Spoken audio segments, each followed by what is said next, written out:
At the end of the day, selling is transferring a feeling. If you don't have the feeling, you can't transfer it. If you don't have a good, positive feeling, dude, you're an actor. You have to sell and run your business from a place of positivity. And however you get there, God bless you. Welcome to the Primeau Show. It is episode 138, and we are here with Kyle Gillette, an expert in marketing and business and leadership. And we are going to talk about his new book, Right Now Leadership, in a few minutes. Let me pay the bills first. If you haven't bought my book, what are you waiting for? Sell a million. Now's probably the greatest time in the last 10 years to buy this book. Over 101 ways, tips to make more money selling mattresses and furniture. Best compliment I ever got on this book was from my friend Doug Stewart. He said, Pete, take the word mattresses and furniture out of there. It's just a great marketing book about business in general.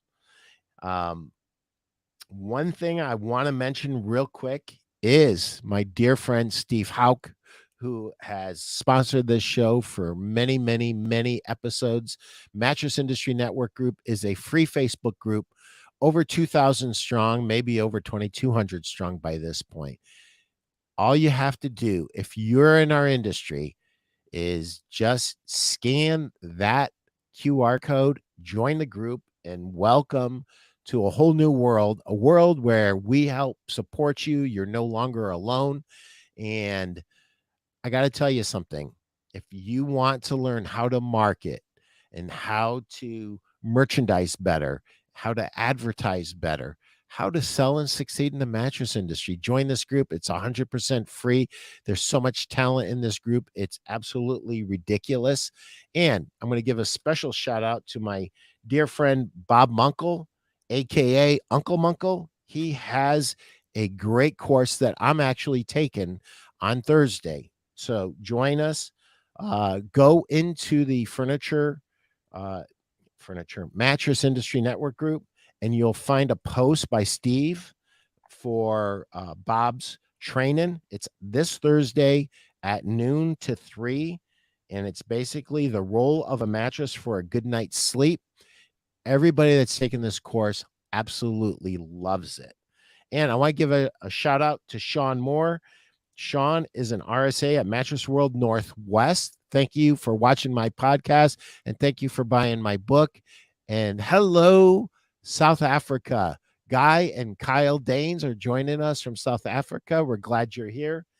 And without a further ado, let's bring our guest out. Kyle, welcome to the show. Hey, Pete, thanks for having me. I really appreciate it. And I want to be in that Facebook group. Sounds like a great group. I need to start selling mattresses apparently so I can get in there. It's a great group, and anybody in the mattress industry is welcome to join the group.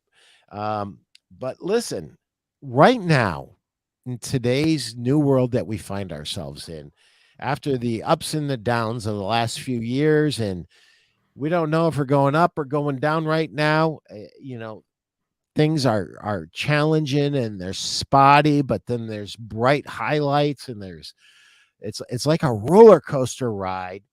And so my question is this.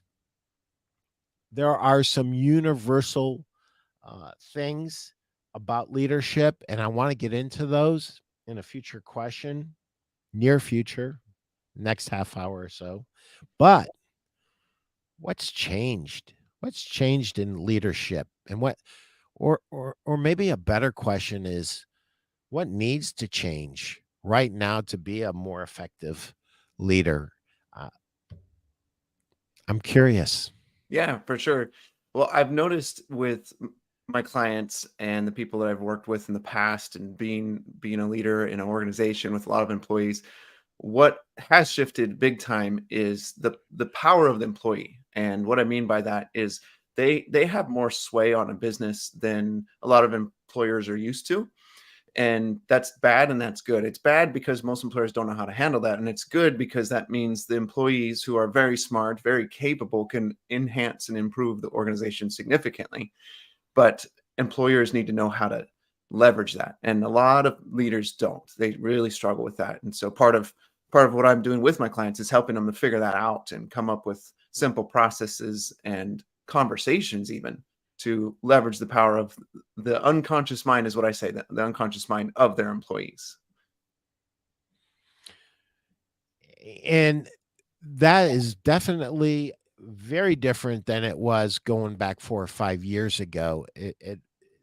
So specifically, what would you recommend that an employer who's maybe struggling with leadership of his employees or her employees right now, what could they start to do today to start moving in the right direction in terms of communication with the team and becoming a more effective leader of a team where the dynamics have shift?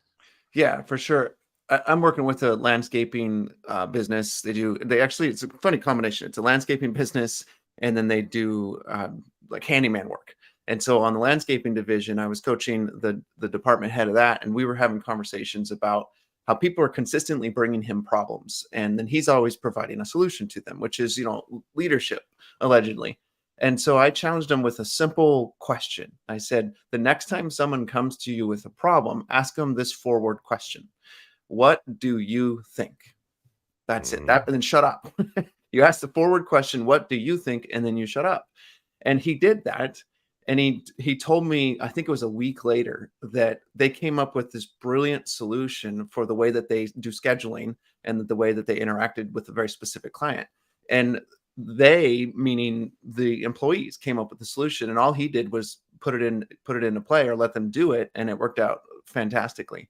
So in a very simple way, very practical way, one of the things that we can do as leaders is just to start with that question when we're presented with a problem. What do you think? And genuinely mean that question. Don't just say it flippantly, but mean it when you ask it. And that's one of the questions that's part of a 5-part process that I describe as to help people empower others. But that question is a great catalyst. It's easy. And if you walk away with that, you're going to be impacting your business and the people you lead in powerful ways, for sure.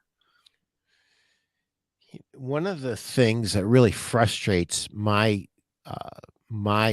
store owners is the lack of thinking of their employees. And my question to them becomes, have you let them know that you want them to solve Mm, their own problems? right. And have you given them the authority to do that? And have you shared with them your decision making criteria? I was, so I just have to go backwards and share something with you, Kyle. I mentioned Doug Stewart, right? Mm, So Doug Stewart on one of my early podcasts uh, talked about there's no such thing as a self-made man. And boy, did I rail against that in my mind. I'm going, no, I am a self-made mm, man. And then I started to think about my mother, my father, my brothers, my sister, my aunts, my uncles, my coaches. And I go, I'm not a self-made man. mm, I have been blessed with great mentors, great relationships. And one of my early mentors, he would, every time I asked him a question, he would give me the answer, but he didn't stop there. He gave me the proverbial rest of the story. And the rest of the story was his criteria for making that decision.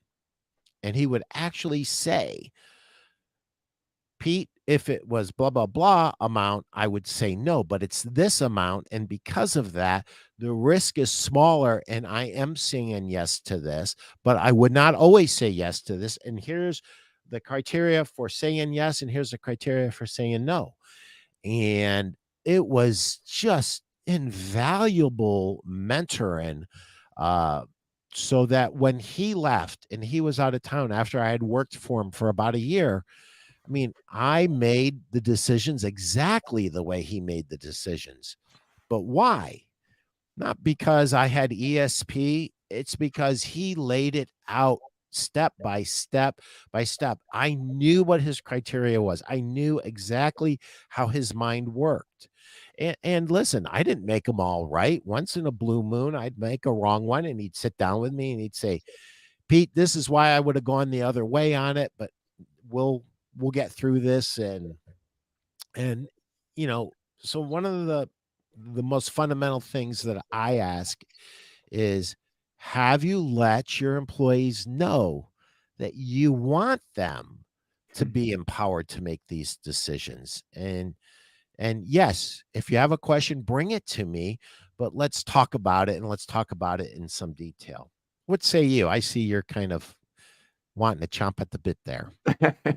Yeah, I mean, I have a client that's a teacher, or she's actually a school administrator for a private school. So she has 20 plus teachers that work for her, and she's expanding and done really well. It started with her and then one teacher, and then now she's at 20 teachers, 2 different locations, expanding to a third location.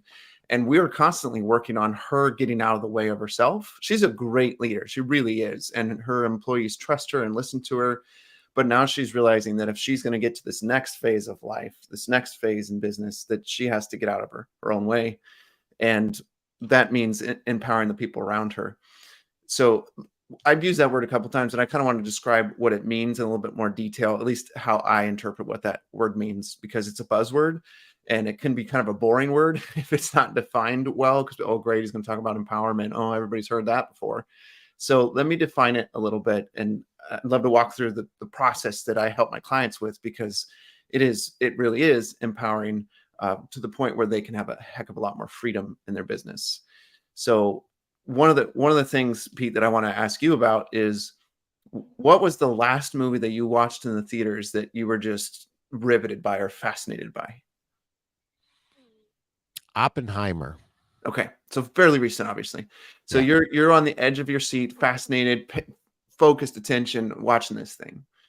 And this is the way that I challenge people to start in their relationship with their employees, is to start with fascination. Assume that the employees that you're working with are fascinating. They're brilliant. It's just a wonderful thing. They are wonderful people, and their stories are amazing. What they have to bring to the table is amazing. Because the way our unconscious mind works is, if we assume that they're dumb, or that they can't perform well, or that they're just going to be pushing numbers or just doing the mundane for us, then we're going to treat them that way in the way that we interact with them. Unconsciously, this happens. And it's not because we're bad people or we think the people around us aren't very intelligent. It's just we go to that path because we're busy with other things going on in our lives and in our business. But if you start with the assumption that they're fascinating and that they are brilliant and they have fantastic insights, you're on the edge of your seat, ready to see and hear and understand what's going on with them. And so now your unconscious mind is tuned into this new layer about that person. And that brings us to the second part, which is start with fascination. The second part says study, right? If you're going to empower people, you have to study. And when I say study, I'm not referring to studying books or watching videos to get better at leadership. I'm talking about studying the people that you're leading. If you study them and you know their personality quirks, you know the things that motivate them, the things that don't motivate them, their strengths or limitations. Now, when you get to the third step, which is ask them powerful questions so they can think for themselves, it's easy because you're fascinated by them. You know a lot more about who they are, so you can ask the right question that will really drum up powerful thinking for them.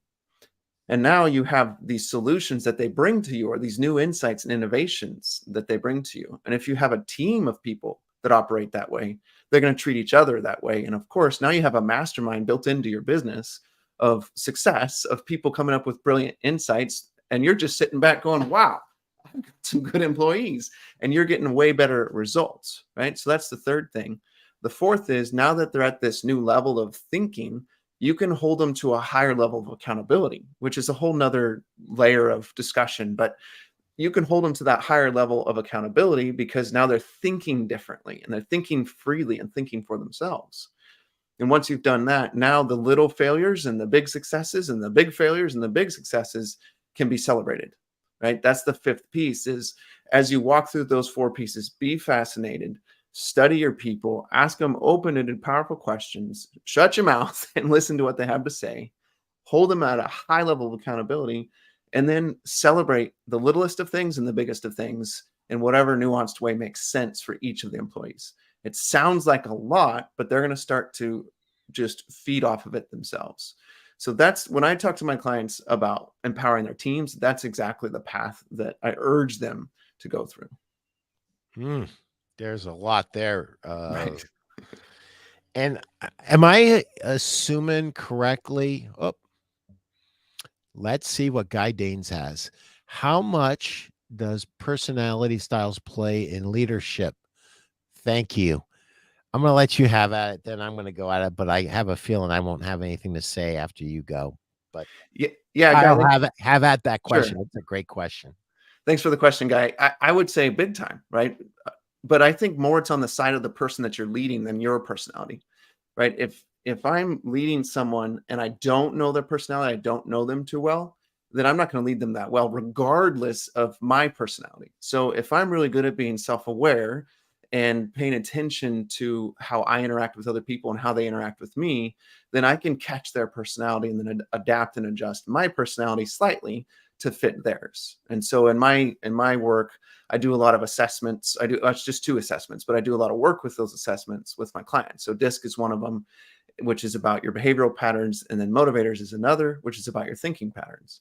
So if the leader can understand that about themselves, that's wonderful. But even more powerful is going to be knowing the personality types of those that you lead and then adapting towards them in the moments that you need to. To me, that's the win for leadership, is when you can do that, treat people the way they want to be treated, you're winning. And most importantly, they are winning. The employee is winning. That's right on the money. I would just add this, Guy, and it's not part of, or Kyle. I don't know if it was Guy or Kyle, but I would just add this as well. How they learn Yeah. is part of this study. And number 2, study the people, how they learn, how they respond. Is this a person who learns best visually? Are you better off writing it down, drawing a picture? Are you better off just saying it and saying it with meaning, and they're an audible learner? Their learning style plays into this too. One of the things that I love about all of this is you start off with be fascinated with your new employee. That is really kicking into a principle of reflection. And when you are looking for the good, you find the good. When you are curious, you find more than when you're not curious. And the absolute, it's almost like a sea change in Mm. how traditionally employers have viewed employees. It's like, this person has amazing things that I can learn from them, and I want to learn everything there is to learn about them. And when you do that and you treat them that way, there is a new level of respect and caring that emanates from that. And to me, it's just a brilliant way to bring in a lot of other things that people might fight you on. Mhm. So my hat is tipped, Kyle. That is uh this I would imagine that these 5 elements are what your book is all about, right? It's part of it for sure. Yeah. Yeah. That's Those only are, part of it. yeah. So this thing's just packed. Yeah. We haven't talked about the be a self-aware leader part, or lead with accountability part, or use a growth mindset part. So that's all stuffed Wow. in there very practically though, right? Very practically with stories and whatnot. Wow. So yeah. Wow. The thing, let me share something, because some people might be pushing back on the idea, the empowerment, maybe a component of it or something like that, Sure. or wondering, well, how can I do that, right? So I asked that question at the beginning. What do you think? That's a very simple starting point.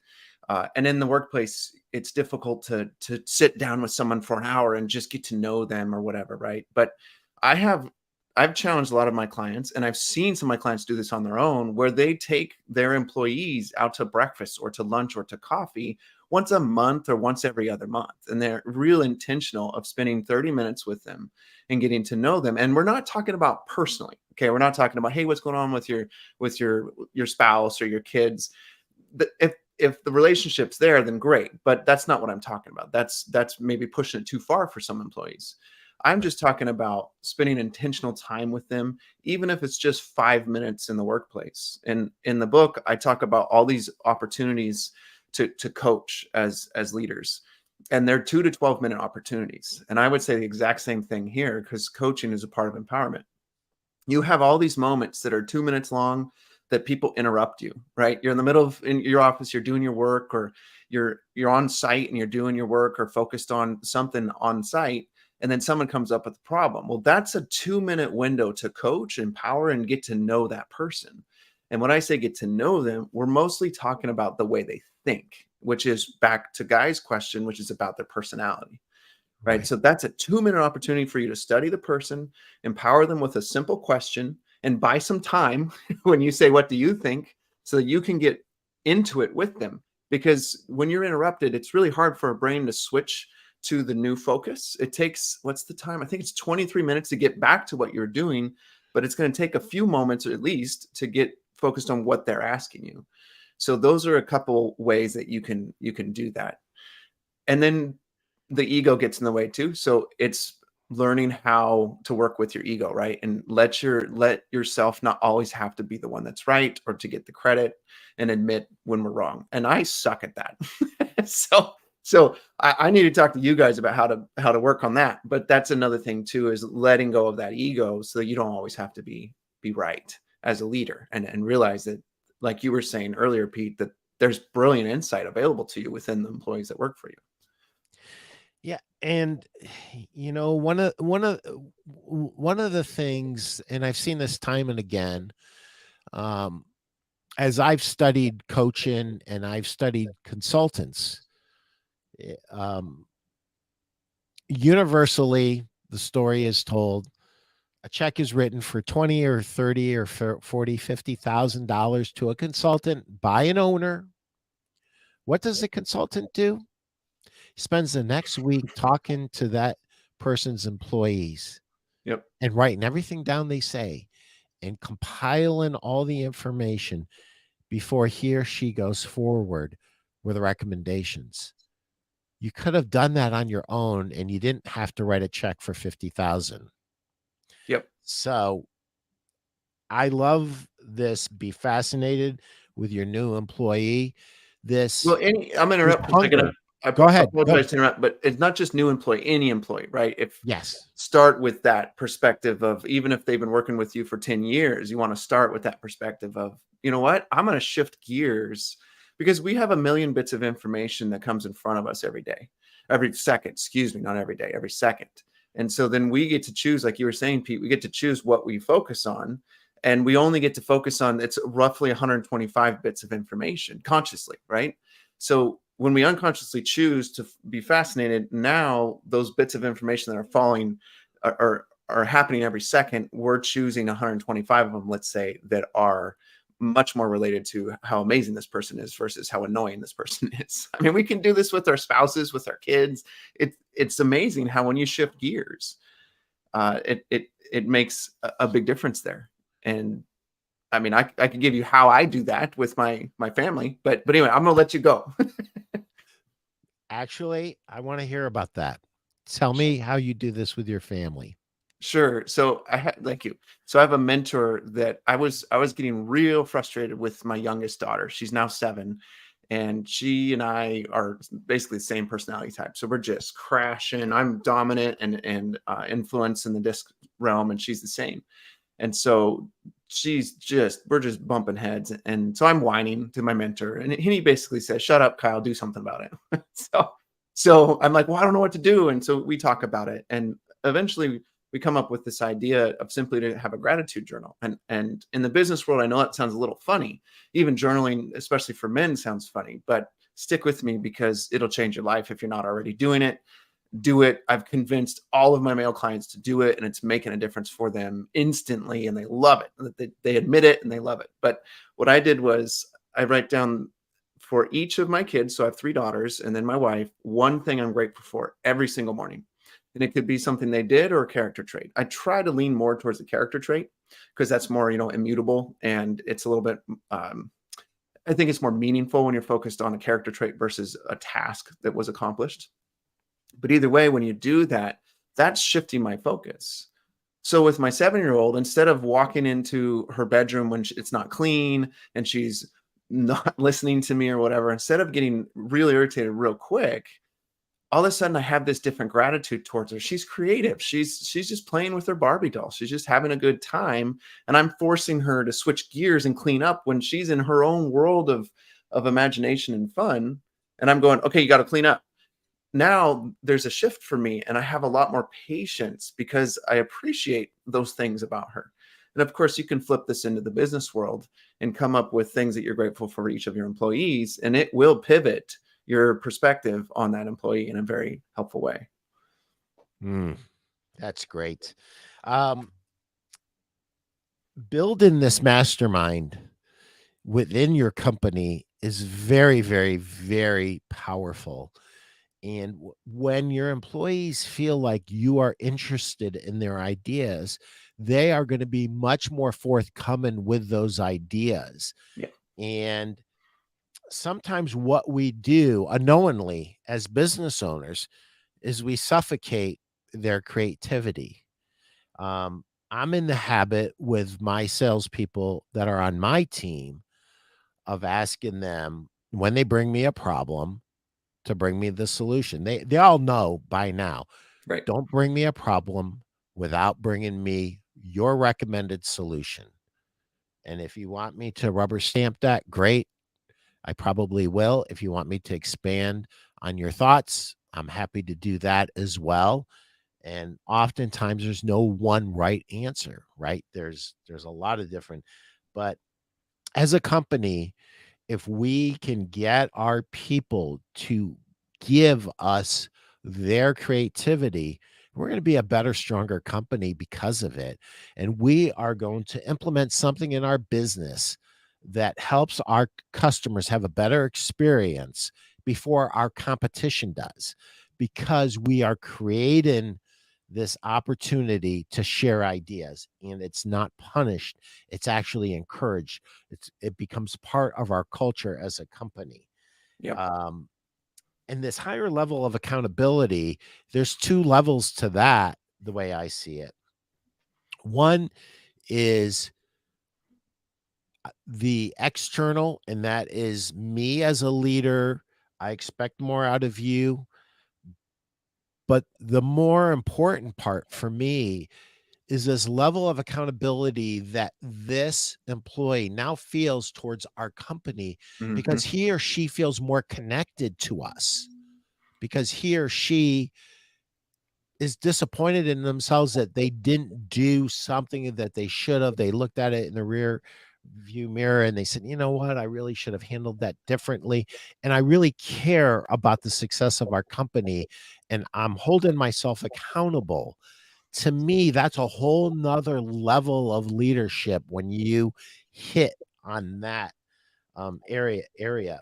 And then the last thing is this: celebrate the victories and failures, the smallest and the biggest.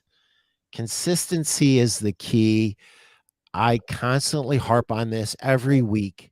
Don't let somebody make 10 big mistakes and then you come down on them like Mm-hmm. a ton of bricks. The first time they color outside the lines, you have to give them that feedback. And if possible, do it gently with Yeah. respect. Yep. Don't let yourself get to the boiling point. And if you do get to the boiling point, I'm going to tell you this, it sounds funny. Put yourself in a timeout. Tell a significant leader in your company what you're feeling and why you're feeling that. And usually what they'll say to you is, you know what, Pete?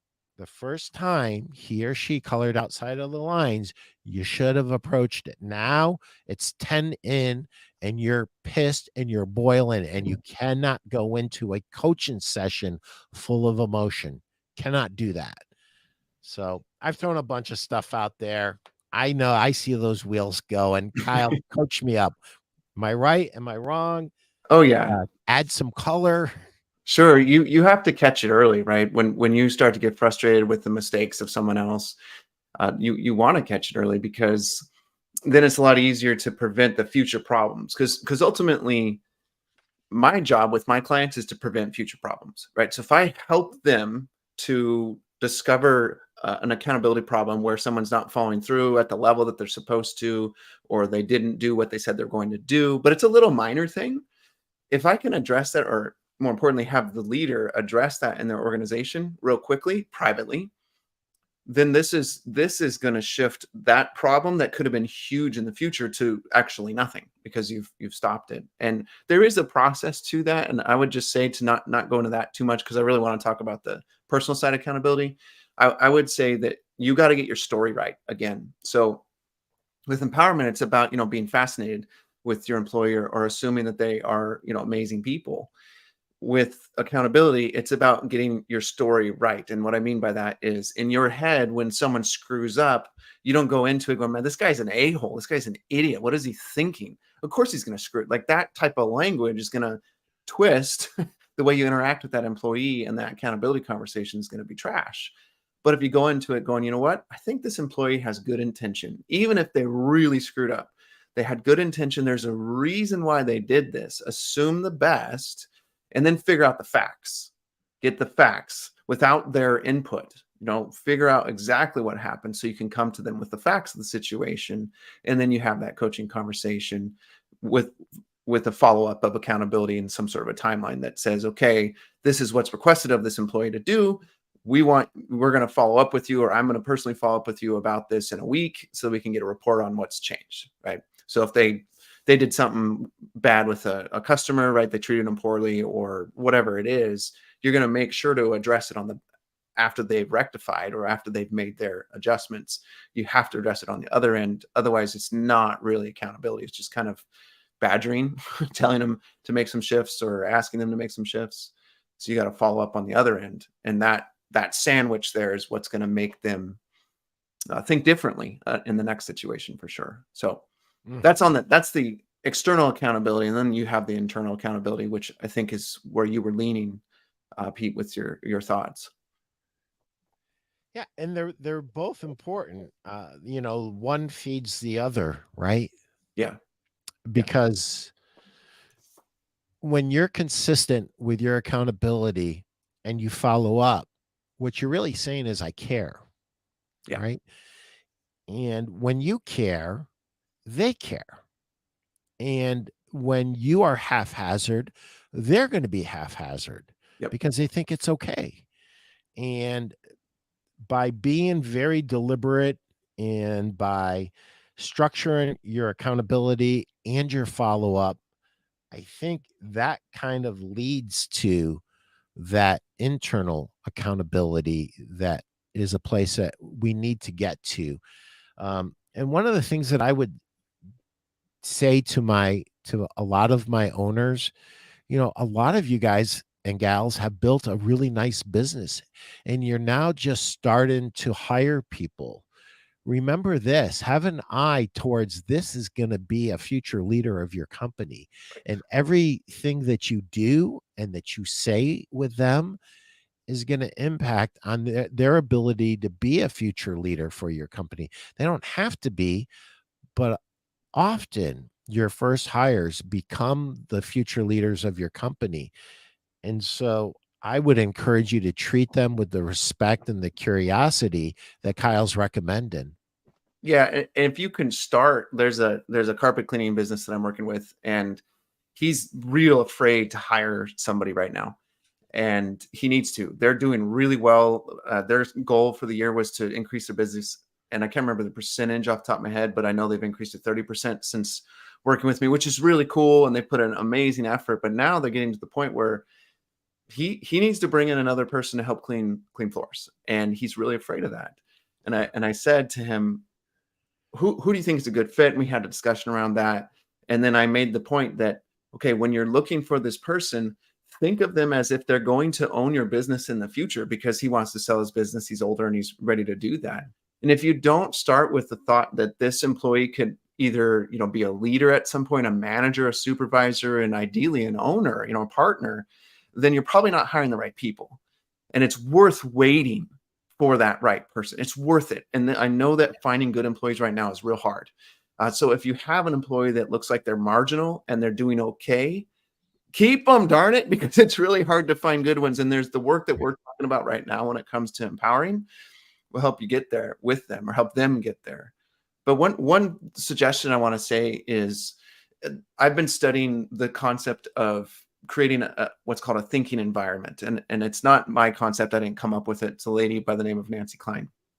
And in their research, 30 plus years of research, they've determined that the correct ratio, the minimum ratio of appreciation to criticism is 5-1.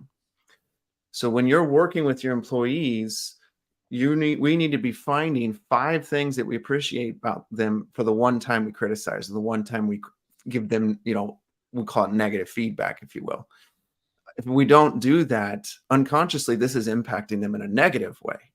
Now, when you do the 5 appreciations with the one feedback, there's a different development of that emotional bank account, if you will, right? You're feeding into that, you're depositing into that emotional bank account for them. And then when you have to withdraw with the negative comment or the negative criticism, then they're okay with it still, because there's still enough investment in them on the appreciation side. One of the things that I'm doing right now is I'm coaching my daughter's soccer team.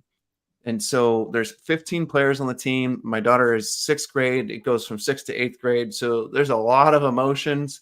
There's a lot going on in that age range. And so I am very intentionally at every practice, and especially during games, even yelling onto the field, appreciation towards them. And then at some point in the game, if I've appreciated them enough, I will criticize or give them feedback to 1 or 2 of them. And I know the ones that can take it easier, a little bit more in public than others can, but I've built them up in that way. And then at the end of the game, whether we win or lose, I circle them up at the end of the game, and I say, what are the 3 things? I want you to be thinking about the 3 things that you did really well in this game. What are those 3 things? Think about it. And I want you to bring that to practice. And then also think of the one thing that you could work on, right? So now they're evaluating themselves and they're getting some self-coaching. So I think this is a big part of the picture of helping people to be accountable, right? Accountable to their performance. I do this with my coaching clients as well. At the end of calls, I say something about them that I really appreciate. And then I ask them to draw out from the conversation the thing that was most valuable to them that they said. And that's not about me, because I'm primarily just asking them questions, drawing out of them their primary insight that may not even come out of their mouth yet. It's still in their head. And when you do that, now they're starting to take ownership of the process, on the field with the soccer team, in the coaching with the actual coaching process, and of course, within the organization. When you're appreciating them and then asking them to draw out what they did well. What did you do really well this week? What went well in that sale? What you didn't get the sale, but what went well anyway, right? That is creating this ownership and accountability that is super, I use that word too much, but really helpful. That is really great advice. So our traditional sandwich is just missing a few layers. Correct. Compliment, correct, compliment. We need more. No, it's not an Oreo anymore. People call it an Oreo. That's not right. It's not. No, it's 5 layers of bacon, and then you get whatever the negative is, right? Well, I'm glad that you agree with me that bacon is awesome. Yes, definitely. So unpack this, I really wanted to read your book before I came on the show with you, and I just couldn't find it anywhere. And I promise you that I'm going to read it because this is fascinating to me. What else is in the book that we need to help our retailers who are listening and our business people who are listening, what else is in that book that we should try to highlight in the next, 10 minutes? Sure. Yeah. I mean, the book is about your mindsets and habits as a leader. And so I wrote it in such a way that I use metaphors and stories, my stories, client stories, stories from history to get those mindsets and habits kind of more embedded into people's minds. But at the same time, I wrote it in a way that makes those things super practical.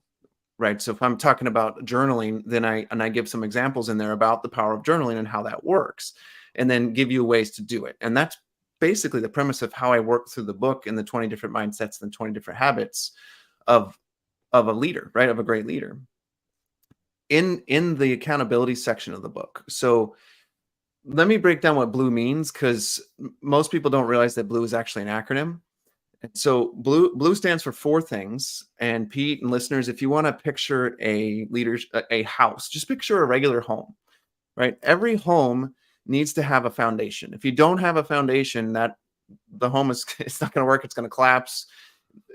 It's not going to be a good thing, as we all know. Well, that foundation in leadership is self-awareness, right? So we need to have that self-awareness in our lives.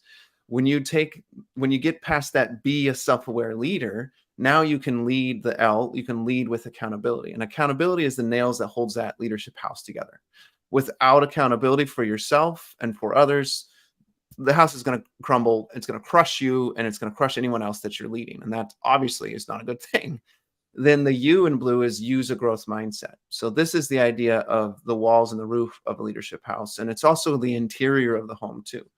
Over the years, we need to paint the exterior. We need to paint the interior. We need to move furniture. We need to replace mattresses. We need to do a lot of different things to adjust and pivot and shift our homes, right? And in some cases, people put additions on their homes.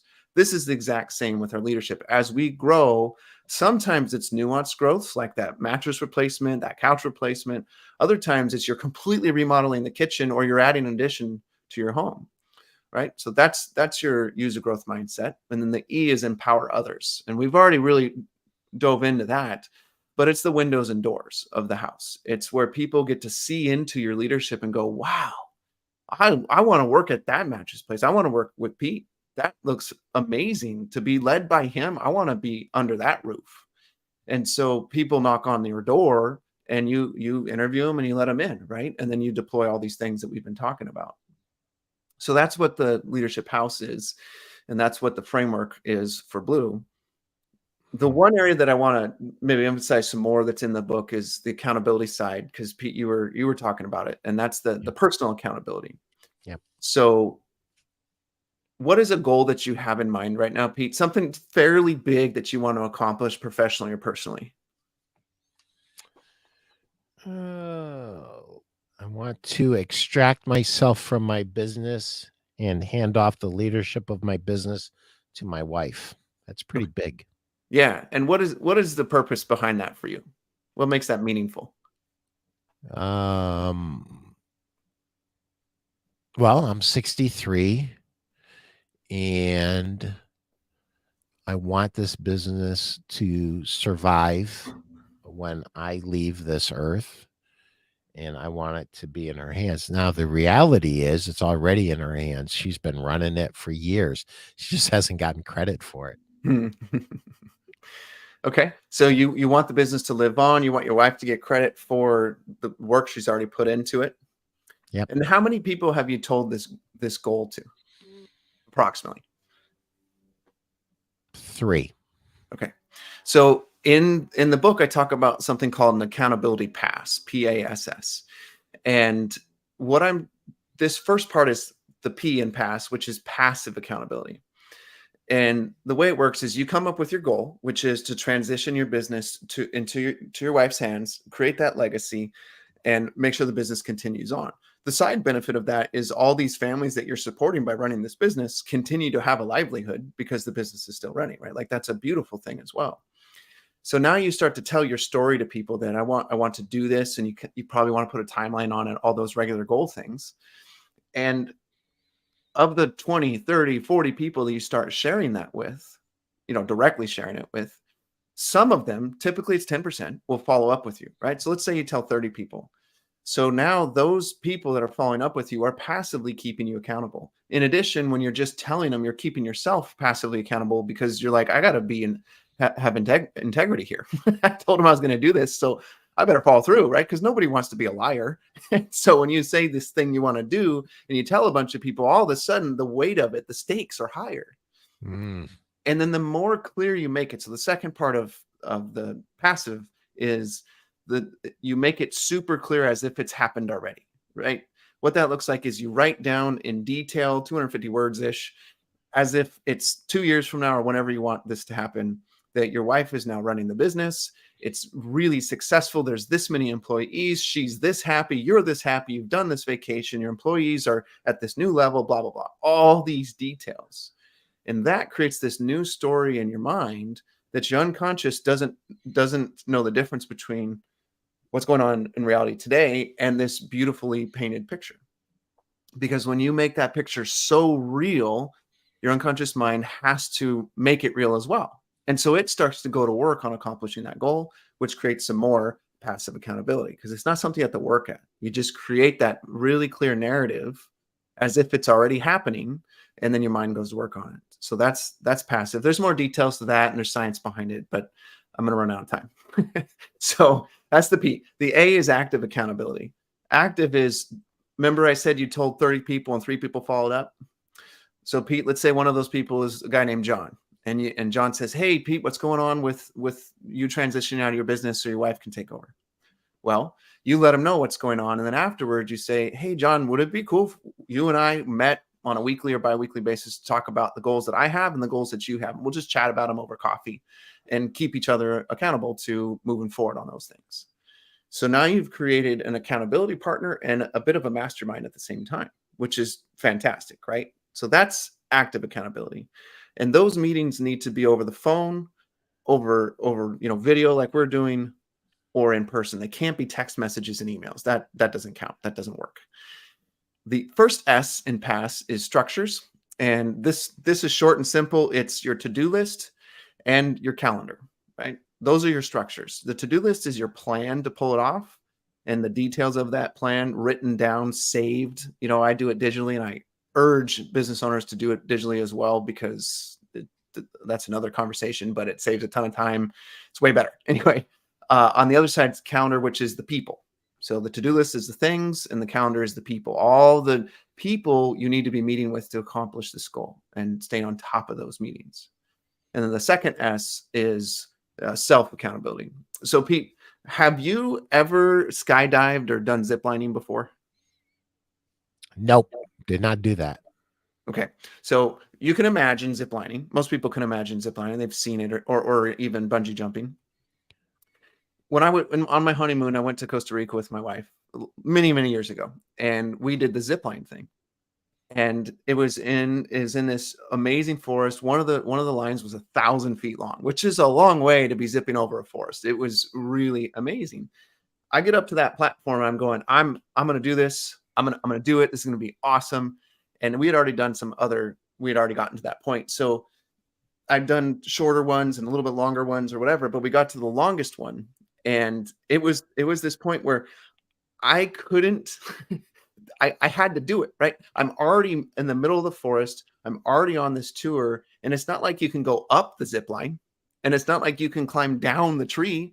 I'm committed. I have to do this 1,000-foot long over the forest canopy zip line. There's no other options for me. And so that, to me, is a really good example of commitment. There is no other option but for me to go forward. And so when it comes to this goal that you have, Pete, the question you can ask yourself is, what can I do that makes it where I cannot return? I cannot go backward. I have to be going forward. And for listeners, it's the same idea. Whatever that goal is for you, what is that point of no return? Because that makes it way more likely you're going to accomplish your goal. Long story short, the science behind this is through a study of Michigan State, and also through a study of what is it called? The American Society of Training and Development, ASTD. They rate that if you follow this process, the likelihood of accomplishing your goal is between 76% and 95%. The Michigan State research showed 76% and the other research showed 95%. So I lean towards 76% just to not get people to be going like, whatever, that's ridiculous. So we'll stick with the 76%. But those components that pass is the process you need to walk through. Yeah, I would, just based on my understanding of looking back in history and what I did and how it turned out, I would agree with that. This is very smart, very good. And I love this active accountability when you detail it and you make it come to life. What does it look like? What does it feel like? What does it, you know, when you bring it into your conscious mind, and then you're really embedding it in your subconscious mind. Yeah. So it's playing in the background. I mean, when you create that, that's very powerful. Well, my friend, we have about 10 minutes left, actually 8 minutes left. And I want you to talk about anything that we didn't talk about that you want to talk about. So if there was a question that I didn't ask, you go ahead, ask the question and answer it. Sure. I think maybe the question would be, how do I get my employees to think for themselves? Is a good question, because a lot of the time employees, they're just so used to coming to you. And I heard a author that I've worked with before. He has a comment. He says employees farm out their thinking to their leaders. And I love that metaphor. I mean, I grew up on an orange farm, so for me, it connects the dots really well. But like, they come to you with a problem, and instead of coming to you with the solution like you have your employees, Pete, do, they come to you with a problem, and then they expect you to have an answer. So you're doing the work, right? They're bringing you the problem, and you have to do the soil work and the harvesting and all that to come up with the solution. Right. So how do you get them to pivot gears? Well, obviously it's that forward question. What do you think? But I think even more importantly than that is you have to create a space within yourself of ease, comfort, appreciation, listening, respect. All those things need to be kind of embodied in you as the leader when you're interacting with your employees. If you do that, then when Joe or Susie comes to you with a problem, you're going to be at ease with them, right? You're going to be comfortable. You're already fascinated with them. So you already know that there's a brilliant insight within them if they have that space to think. So as leaders, we want to provide that type of environment within ourselves first, create that within ourselves, and second, within the context of the actual workplace, right? So when someone comes into your office and your office is a cluttered mess and it's uncomfortable and they're wanting to have a conversation with you, you're not creating ease for that employee. If they go into a meeting and the meeting people are arriving late and they're talking over each other and there's this rudeness to that context, that doesn't create ease and comfortability. So that's going to be a problem. So I would encourage people to just contemplate on what does it look like to create an environment within yourself where you're calm, you're comfortable, you're at ease, and then within your workplace where people have their discussions so that they can also experience that calm, comfortable, and ease and freely think for themselves. That's one of the things that jumps to mind for me when it comes to empowering and giving people the ability to think for themselves. Yeah. And any store owners and or reps or business owners out there, think about when you worked for a boss and you were really super comfortable with them and you were super creative, you'll find that this was the way they were. You felt comfortable, they respected you, there was an ease to all the conversations because you felt respected and because you were comfortable.